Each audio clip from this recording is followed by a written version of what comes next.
What's up guys, Coach Hayden here with Steel Strength Training, and in today's video we're going to briefly go over the subject of grip strength. How important is it in real life, in sports, but also when we come to the gym? How do we think about this? Well, first you can think of a couple common scenarios. A lot of people think about carrying in the groceries, especially in one trip, always in one trip. Also things like moving furniture, so if you're ever trying to move a couch or a heavy TV, you want to be able to do that independently. Having a strong grip can be really helpful in those situations. Also in some sports, if you think about rock climbing or rowing or anything like that that has some grip component to it, having a well-developed grip strength can be helpful for those scenarios as well. So we kind of understand that, but how about in the gym? How do we apply the understanding of grip strength? How do we make changes, and how do we use strategies to work around those? Well, first, simple observation is that grip can often limit lots of pulling movements, and the best example is the deadlift, where after a while your grip will not become nearly as strong as your legs and your back, and it can often limit the total amount of weight that you can lift. So some things that we can do to work around this, the first is chalk. A lot of the times you just have sweaty hands, and all you have to do is go over to that little box that we keep in the gym, slather on some chalk, and then you'll be good to go. Sometimes that's not quite enough though, and we might need to introduce some kind of variation in how we hold on to the bar. The first is called a mixed grip. So with this grip, instead of holding onto the bar this way, which is called a double overhand grip, you need to alternate one of those hands like this. The reason why this is so secure is because naturally the bar wants to roll out of the fingers, but if you have one hand alternated, as it rolls out of this hand, it rolls into the opposite hand and vice versa. So it's really secure for that reason. Another one is hook grip. So if you don't like the feeling of that, like one hand being rotated out and one hand being in, if that feels kind of weird to you, you can still keep the double overhand grip, but instead of grabbing on like this, you can wrap the thumb around the bar first and then the fingers, and it creates this lock of sorts. It can feel kind of funny, a lot of pressure on your thumbs the first time you try it, but after a few weeks, you can pretty much get used to it. And the last and biggest change is straps. So this involves equipment.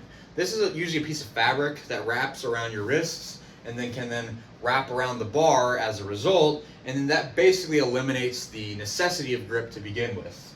So how do we use strategies with all of these variations in mind? Well, the first thing we have to consider is our competition or main lift, or the lift that we're prioritizing. For a lot of people that come here, they just want to get stronger for health reasons, but kind of built into that for most folks is I have some strength goals. I want to increase my deadlift, my squat, things like that. So that creates kind of a need for some strategies with these variations. So we want to have some exposure to the main lift. So we don't only want to do deadlifts with straps because we care about our deadlift without any equipment. So we want to keep those variations in there. But as a secondary thing, we have to consider something called systemic fatigue. So normally, as I mentioned before, the grip becomes a limiting factor on the deadlift, but that might not necessarily be a bad thing if we want to keep systemic fatigue down, because normally if you did deadlifts with straps, you could either handle more weight or you could do more reps, but that's not always the best thing because that would probably be more systemically fatiguing than if you did deadlift without any grip changes and just did it double overhand. The reason why is because, here's a great example.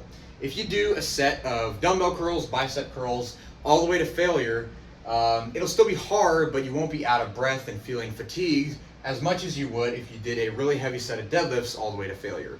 Totally different context, even though they're still going to failure. It just shows that the environment that you do that intensity in matters from a systemic fatigue perspective.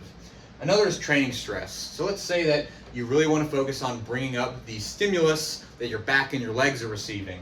You might want to do more variations that take out the grip component so that you get more training stress to those areas, and then the back and the legs can really be tested in that sense.